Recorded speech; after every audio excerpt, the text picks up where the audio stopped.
Does this actually make chicken taste better, or have we all been conned? Now, we are diving deep, pun intended, into the beer can theory of cooking a chicken better. Does it actually cook a chicken better, or is it just chicken cosplay? Starting with this 2.6 kilogram chicken to get our science experiment going. Thanks to Nick out at Gippsland Premium Meats for supplying the plump victim. The only prep needed is to stretch the hole out a bit. Never just ram your can inside. We're cooking, not violating poultry. Now what we're all really wondering is, will the chicken be moist? Smut! Oh, chicken doesn't have a lot of flavour to it, hence why we go looking for other ways to add flavour. Some of you like shoving a beer can up its clacker. I, on the other hand, like to do it a non-sexual way and use spices. Oil up the chicken first. Settle down. This isn't foreplay, you filthy feather fiddlers. Now, let's make some chicken seasoning.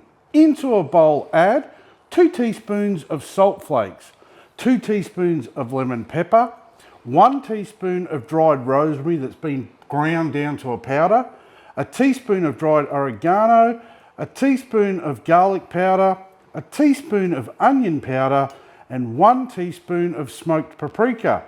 Mix this up and cover the bird with the seasoning. As always, I recommend applying your rub from about 30 centimetres above your food. This just allows the particles to separate and you get more even coverage, ensuring each mouthful tastes the same as the last. Now don't get too excited, it's time to insert the can. If you're routinely stuffing cans into chickens, congratulations, you're now banned from all petting zoos. It's time to get our freak on, so rubber gloves are going to be needed for this part of the operation. Firstly, we're going to apologise to this innocent can of beer. It didn't ask for this. Before we give it the full insertion, we're weighing the can first. Why? Because if beer steam is the magic, there should be less beer later, right? Gently bend your bird over and ask it to breathe through the beak. Now, gently force the frosty can into its toot McShootin' hole. You can buy beer can holders to keep it stable. More importantly, you've just rendered this bird medically paralysed with a midlife lager enema. Today, I'm using a 57cm Weber kettle and I'm pairing it up with 2 charcoal baskets. Fuel for today's sorted affair is Heat Bead's original briquettes. And I want to be cooking indirectly with a roasting setup of around 220 degrees Celsius today. Perfect temp for getting that crispy skin. Once the lid's back on, we're going to make sure all the vents are wide open. We're going to let that warm up for 10 minutes before we subject the bird to any more pain. Hiding chicken kinks behind briquettes won't fool your therapist. This cook will take around about an hour and 45 minutes for this 2.6 kilogram bird. And if you follow me, you know what that means. That means this is a 4 beer cook.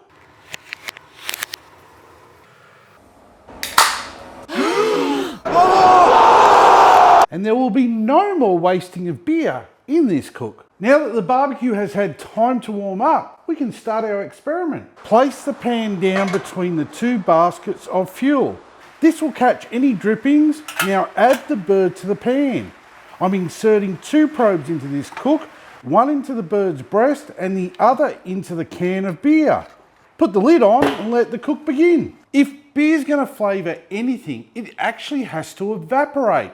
So that means it needs to get hotter than those images you won't show anyone on your phone.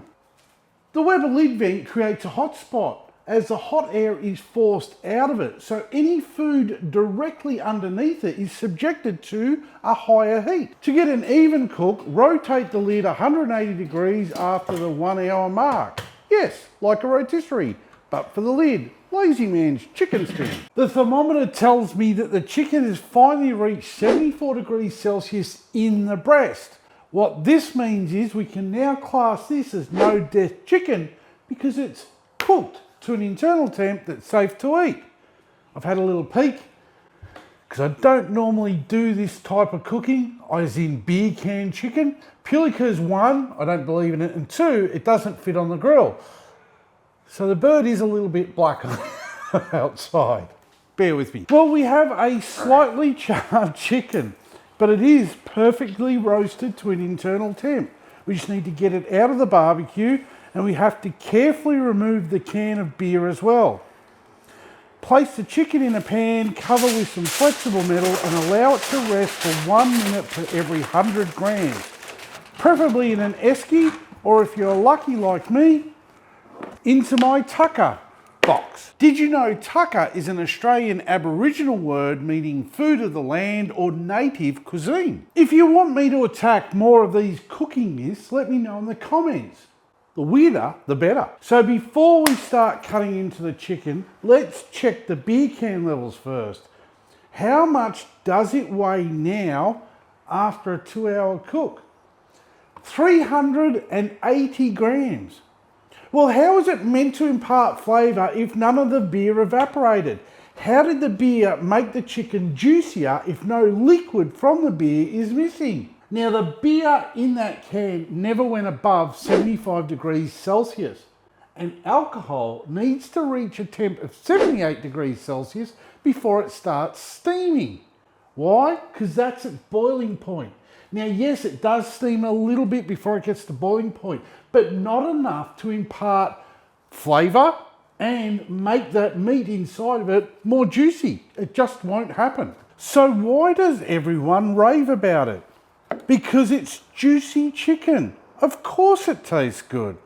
All that infused flavour, probably from the toxic ink on the can. Like I've always said, beer can chicken is a myth. It's a barbecue placebo, and it's time we put this chicken trick to bed.